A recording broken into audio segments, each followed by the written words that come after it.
નમસ્કાર મિત્રો, cooking channel અનસલિડ ફૂડમાં તમારું સ્વાગત છે। રોજ નવી નવી રેસીપી શીખવા માટે ચેનલ અનસલિડ ફૂડને સબસ્ક્રાઇબ કરો અને બાજુમાં આપેલા બેલ આઇકોનને પ્રેસ કરો, જેથી અમારા નવા અપડેટ સતત તમને મળતા રહે। મિત્રો, વિવિધ પ્રકારના વિટામિન્સ અને આયરનથી રીચ પાલકને આપણે અવશ્ય ખાવી જોઈએ। જો એના શાક અને સૂપ બાળકોને ના પસંદ હોય તો એના બેસ્ટ વિકલ્પ રૂપે પાલકની એક નાસ્તા રેસીપી નમકીન પાલક પારા આજે આપણે બનાવીશું। તો ચાલો સાત્વિક નાસ્તા રેસીપી નમકીન પાલક પારા બનાવવાનું શરૂ કરીએ। પાલક પારા બનાવવા માટે અહીંયા મેં 250 ગ્રામ પાલકને ધોઈને સાફ કરીને લીધી છે। 3 લંગ લીલા મરચાં જોઈએ, થોડી કોથમીર, 1 ચમચી મીઠું, 1 ચમચી ચાટ મસાલો, અડધી ચમચી મરી પાવડર। અહીંયા મેં ઘઉંનો બારીક લોટ લીધો છે, તમે અહીંયા મેંદો પણ લઈ શકો છો। અને તળવા માટે આપણને તેલ જોઈશે। સૌપ્રથમ આપણે લીલા મરચાં, કોથમીર અને પાલકની ભાજીને મિક્સરમાં ક્રશ કરીને એની પેસ્ટ બનાવી લઈશું।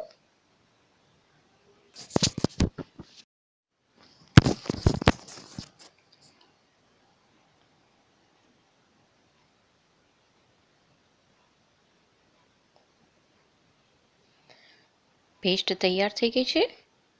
હવે બાકી રહેલી ભાજીની પણ આપણે પેસ્ટ બનાવી લઈશું।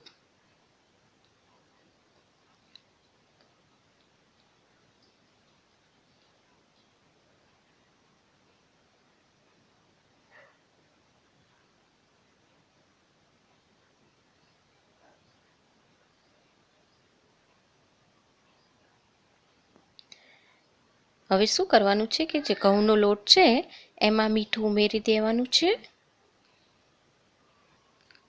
અને એમાં તેલનું મોણ 2 ચમચા જેટલું નાખવાનું છે અને લોટમાં મીઠું અને તેલને સરખી રીતે મિક્સ કરી લેવાનું છે।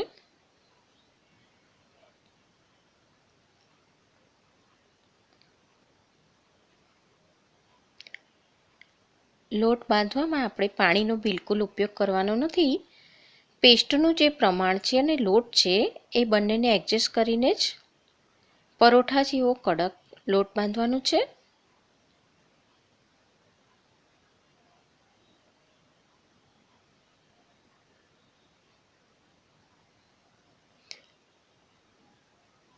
લોટ તૈયાર થઈ ગયો છે। થોડું હાથમાં તેલ લઈ અને એને સોફ્ટ બનાવવા માટે થોડો મસળી નાખવાનો છે આપણે, જેથી એના પરોઠા વણવામાં તકલીફ ના પડે। હવે એના એક સરખા લુવા બનાવી લઈશું આપણે।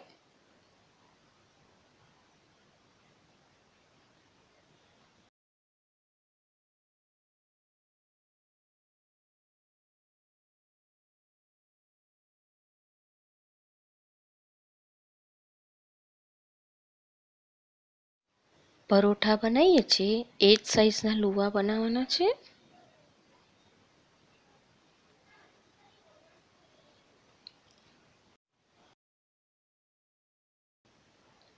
હવે અહીંયા કઢાઈમાં મેં તેલ ગરમ કરવા મૂક્યું છે। ગેસની ફ્લેમ આપણે લો જ રાખીશું અને તેલ ગરમ થાય ત્યાં સુધી પારા તૈયાર કરી લઈશું। લુવામાંથી આપણે પાતળા પરોઠા વણી લેવાના છે।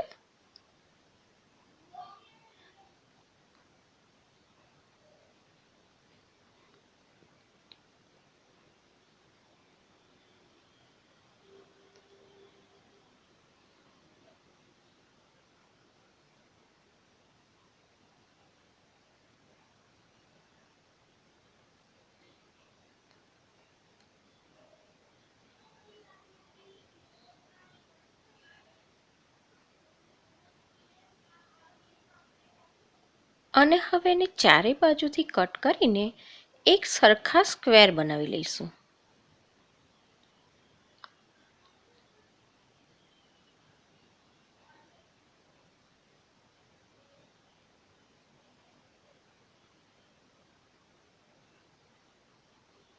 તેલ પણ ગરમ થઈ ગયું છે, તો હવે આપણે પાલક પારાને તળી લઈએ।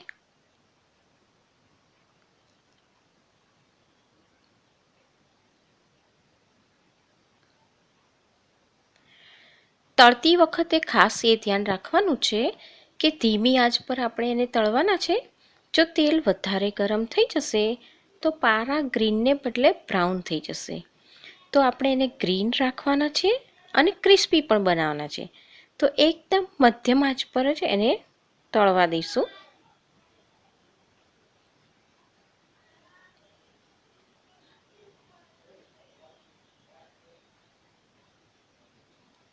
પાળા તળાય ત્યાં સુધી આપણે બીજા સ્ક્વેર્સ પણ તૈયાર કરી લઈશું.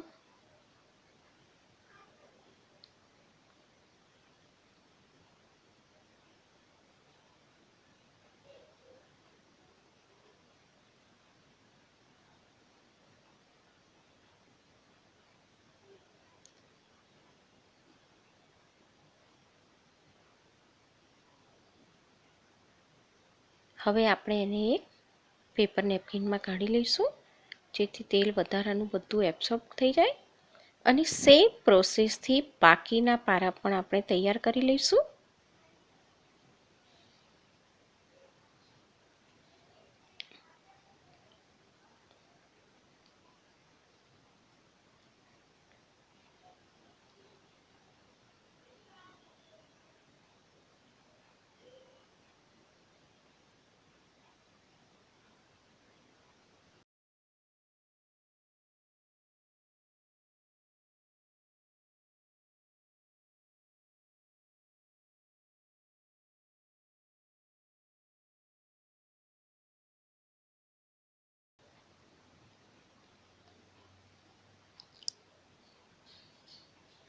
હવે ચાટ મસાલો અને મરી પાવડરને મિક્સ કરીને પાલક પારા પર સ્પ્રિંકલ કરી લઈશું.